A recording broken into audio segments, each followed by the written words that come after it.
The lean startup book को Eric rice ने पहली बार असफल हुए अपने पहले स्टार्टअप के अनुभव के बाद लिखा था। ये बुक स्टार्टअप जैसे विषय पर लिखी गई अभी तक की सभी सबसे बेस्ट बुक्स में से एक है। ये बुक आपको किसी भी स्टार्टअप को कैसे एक बड़ी कंपनी में या किसी बड़े ब्रांड में बदला जा सकता है, इसका रास्ता दिखाती है। कह सकते हैं कि ये आपके स्टार्टअप के अंधेरे के रास्ते में किसी टॉर्च की जैसे काम करती है, क्योंकि किसी भी स्टार्टअप को शुरू करना अंधेरे में तीर मारने के बराबर है। आपको नहीं पता होता कि आपका लक्ष्य कहां पर है, लेकिन इसके बावजूद भी आपको तीर चलाना ही होता है। कुछ ऐसा ही किसी स्टार्टअप के साथ होता है। जब आपके दिमाग में कोई आइडिया होता है तब आप उसके लिए बहुत ज्यादा एक्साइटेड होते हैं। आपको लगता है कि जैसे ही आप अपने प्रोडक्ट को लोगों के सामने लाएंगे तो लोग आपके प्रोडक्ट को तुरंत ही अपना लेंगे और आपका प्रोडक्ट रातों रात एक ब्रांड में बदल जाएगा। लेकिन यदि आपके साथ इसके विपरीत हो जाए तो ऐसा हो सकता है, क्योंकि ऐसा नहीं हो सकता कि जो प्रोडक्ट आपको पसंद आ रहा है वो दूसरों को भी पसंद आए। जबकि आपका प्रोडक्ट तभी सक्सेसफुल माना जाएगा जब उसे ज्यादा से ज्यादा लोगों द्वारा अपनाया जाएगा। वहीं जब आपने अपने आइडिया पर काम शुरू किया होगा तो बहुत सारी तैयारी की होगी और तब तक अपने प्रोडक्ट को लॉन्च नहीं करते हैं जब तक कि वो पूरी तरह से एक परफेक्ट प्रोडक्ट नहीं बन जाए। इसके लिए आप काफी ज्यादा राशि निवेश भी करते हैं, लेकिन जब आपका प्रोडक्ट लोगों द्वारा नकार दिया जाता है तब आपके साथ बहुत बुरा होता है, क्योंकि तब आपके पास जो कुछ भी था वो जा चुका होता है। वहीं लीन स्टार्टअप आपको ऐसी स्थिति से बचाने के आइडिया देता है और बताता है कि आप बिना प्रोडक्ट को परफेक्ट बनाकर भी पता कर सकते हैं कि आपका प्रोडक्ट चलेगा या नहीं। द लीन स्टार्टअप किस तरह से किसी स्टार्टअप को जन्म देता है, इसका एक उदाहरण स्नैपटैक्स की स्टोरी में छिपा हुआ है। 2009 से पहले अमेरिका के W2 टैक्स को भरने के लिए बहुत सी कागजी कार्यवाही करनी होती थी, जिसमें काफी समय लगता था और बहुत ज्यादा कागज भी काम आता था। लोगों के लिए ये किसी परेशानी से कम नहीं था। लोग समस्या के साथ जी रहे थे और वहीं दूसरे किसी स्टार्टअप को भी इस समस्या का समाधान कठिन लगता था और उसे ये भी लगता था कि ये काफी महंगा होगा। लेकिन एक दिन एक व्यक्ति के दिमाग में आइडिया आया कि क्यों ना मोबाइल से सारे डॉक्यूमेंट की फोटो लेकर उन्हें अपलोड कर दिया जाए और टैक्स भर दिया जाए।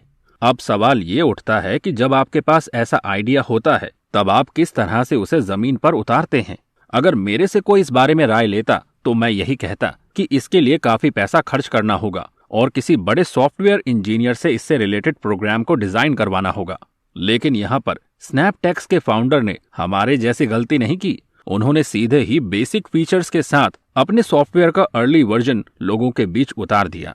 देखते ही देखते लोगों के बीच उनका ये आइडिया काम कर गया और आज स्नैपटैक्स बड़ा ब्रांड है जिसमें लगभग 7700 कर्मचारी काम करते हैं। ये एक साधारण सी समस्या थी जिसके साथ लोग जी रहे थे, क्योंकि उन्हें लगता था कि इसका कोई समाधान नहीं हो सकता। वहीं दूसरी ओर उन्हें इस बात का भी डर था कि शायद लोग इसे पसंद नहीं करेंगे।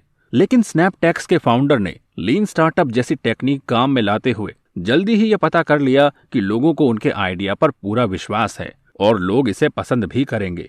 इसके बाद भी स्नैपटैक्स ने अपना कंप्लीट वर्जन लॉन्च किया था। लीन स्टार्टअप आपको समस्या के समाधान के लिए आपको रास्ता बताती है। यह आपको ये भी बताती है कि यदि आपके पास बहुत सारा पैसा नहीं है लेकिन आपके पास आइडिया है तो भी आप अपना स्टार्टअप शुरू कर सकते हैं और जल्द ही इसे एक बड़े ब्रांड में बदल सकते हैं। इस बुक समरी में हमने आपको एकदम सिंपल लैंग्वेज में द लीन स्टार्टअप के प्रोसेस को समझाने का प्रयास किया है और इसके लिए हमने पर्याप्त उदाहरणों का प्रयोग भी किया है। हमने उदाहरण भी ऐसी कंपनियों के दिए हैं जो आज भी मौजूद हैं और अपनी फील्ड की सबसे बड़ी कंपनियां हैं। आप उनकी परफॉर्मेंस को इंटरनेट की मदद से भी देख सकते हैं। ठीक ऐसी कहानी ओयो होटल की है। ओयो के पास अपना खुद का कोई होटल नहीं है, लेकिन फिर भी इसके मालिक रितेश अग्रवाल वर्ल्ड के दूसरे नंबर के सबसे युवा बिलियनियर हैं। इसके लिए रितेश ने सबसे पहले होटल मालिकों से अपने आइडिया के बारे में बात करना शुरू किया। इसके बाद उन्होंने उनके होटल के कमरों की सर्विस भी खुद ही करवाने का फैसला किया और देखते ही होटल मालिकों को उनका ये आइडिया पसंद आने लगा और आज लगभग हर होटल तक ओयो पहुंच गया है और लगातार बढ़ता जा रहा है। दोस्तों, इस बुक में और भी एग्जाम्पल्स दिए गए हैं। टोयोटा, ड्रॉपबॉक्स, फेसबुक, ओला, उबर आदि। इन सब ने पहले अपना MVP ही मार्केट में उतारा था। जब लोगों ने इनके आइडिया को पसंद करना शुरू किया और मार्केट से अच्छा रिस्पॉन्स मिलने के बाद इसे स्केल अप किया गया। तो अगर आपके पास भी कोई आइडिया है तो अब आप समझ गए होंगे। छोटे स्तर पर उसे टेस्ट कीजिए और कौन जानता है कि आपका नाम भी आने वाले सालों में फोर्ब्स की मिलेनियर या बिलियनियर लिस्ट में आ जाए। इस बुक की कंप्लीट समरी के लिए लगातार बने रहिए हमारे साथ।